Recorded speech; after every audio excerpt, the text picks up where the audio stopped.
Today, I'm going to be focusing on the speed behind the rapid payoff method strategy. So, this strategy, also known as accelerated or velocity pay down strategy, what it's called is entirely unimportant. The important thing is how it's structured and how it can help you to more quickly and efficiently pay off debt.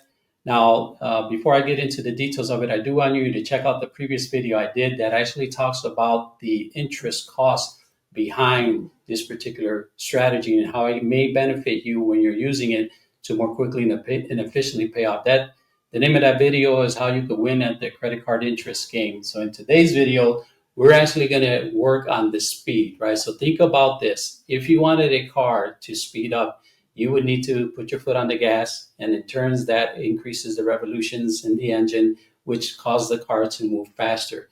It works the same way for your cash flow. If you wanted to increase your cash flow, you have to have something in place, something that you would need to do to influence that cash flow and make it move more rapidly. And that's what this video is going to do. We're going to talk about the RPMs of your cash flow and speeding up that cash flow. So the intent behind that is we want to focus on three areas. We want to be able to, as we creating that cash flow, we want to minimize any and all interruptions to that cash flow. Why? Is because we want to be able to save time, right? We want to avoid that as much as possible.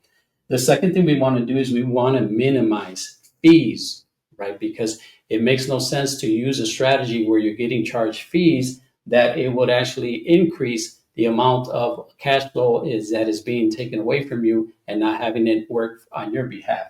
And so the last thing we want to do is we want to maximize the cash flow efficiency. So how do we do that? Well, let's look at a couple of banking options that many of my clients right now that I work with find themselves in, and then some of the things that they've had to change and twitch a little to help them be more successful. So the most common one is this one right here, right?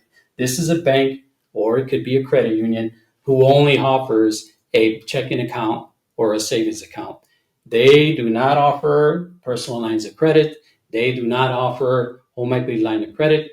Sadly, there are more and more brick and mortar banks that are going away from that. And some banks have very deep pockets, and they've been around for a long, long time, and they have trillions and trillions of dollars in deposits, yet they don't offer these products for their clients. So in my opinion, if your bank is that bank or any bank like this, they're not offering you, that means you're going to have to start searching for a new bank to be able to put this strategy into place for you.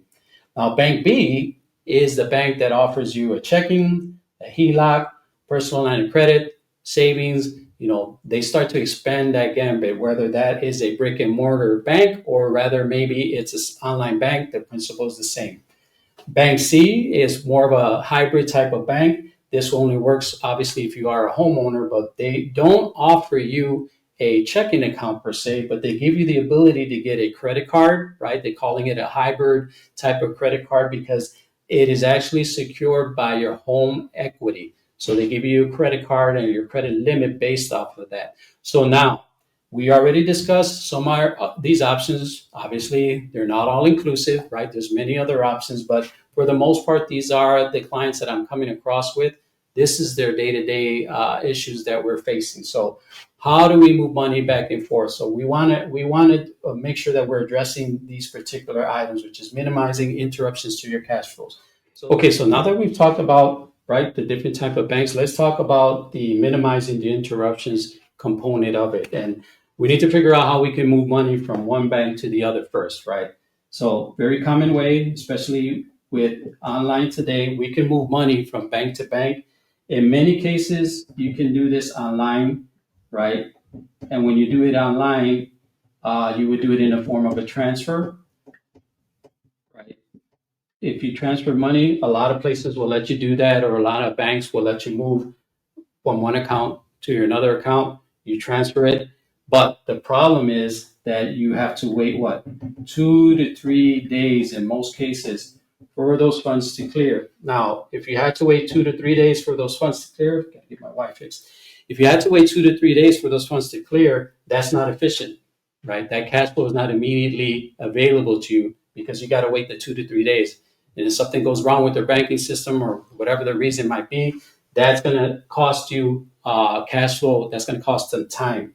Another way that you can do it, right? You can certainly go physically to the bank and you can make the withdrawal.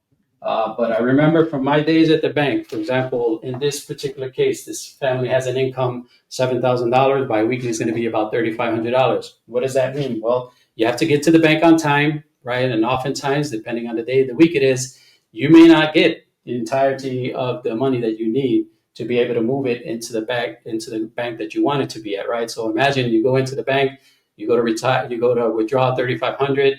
They only have 3,000. It might make you laugh, but banks are holding money only for a period of time, and it's usually first come, first serve. So um, what happens there is you have to physically go in there, you have to make the withdrawal, and then you have to go to the next bank and you have to deposit it there because it's cash, right? Cash has to be in the right bank for you to be able to use it, in the right place, rather. The other thing is what? We can use the Zelle, right? So Zelle is definitely an option. I use Zelle a lot, but let's talk about the interruptions when it comes to Zelle. Well, Zelle, for the most part, they give you an ability to send $2,500 on a daily basis, right? Most banks will allow that. If you get to the 2,500 and you try to send anything more, it's not going to work for you. So even for this couple, if they're getting paid every other week, they can't even move the entirety of half of their income because they would only allow them 2,500. Or some cases they allow you 5,000 on a monthly basis. So either way, with for this particular client, it would not work for them. So those are some of the interruptions to the cash flow, and this is why it would not make if it would not be efficient for you to maintain a checking account in one bank, right, and then have to send it to a checking account at another bank, right? So how do we? Let me talk to you about the hybrid solution. A lot of times, this is why this option, I'm not a big favorite of it. This is a hybrid solution, and with this hybrid, they allow you to do what's called cash out. First of all, to get this, you have to have a home, but if you're able to get this particular credit card, it's secured by your home equity. They let you do a cash out, and when you do a cash out, they will typically charge 2.5 to 3% for you to get that cash out. In addition to that, it's going to take about 2 to 3 days, depending when you send it, right, for it to be transferred into your checking account. So imagine having to send the money from here to here over to here. So we want to eliminate this, right? Because it's costing us interruptions, it's costing us fees. We don't want to pay those fees when we're implementing this rapid payoff strategy because it's really not paying it off. So the best thing is this, folks. Try to find yourself a bank or a credit union that will offer you this checking account, HELOC, personal line of credit. Set up your direct deposit to go into that particular bank or credit union. And then when you get paid on a weekly or biweekly basis, take the funds that you have, move them into your home equity line of credit, move them into your personal line of credit. And then as the month is going by, you start to retract those funds and put them back into your checking account so that you could do things like pay off your other bills and things like that. So this is efficiency right here. Bank B is the most efficient, and this is why I recommend when you're doing this rapid payoff strategy, have your checking account, have your personal line of credit or your home equity line of credit as much as possible. Have it in one place so your cash flow is always flowing and you get the maximum use of this speed. So if you need help finding a bank that's going to fit this particular model, tell me in the comment section what city you're in, what state you're in. I'll do some research for you and try to find a good match for you depending on where you're at. That will help you get this set up the correct way so that way you're paying your debt off the most quickly and efficiently as possible. So thanks for tuning in today's video. Look forward to seeing you once again in the next video. Till then, take care and God bless.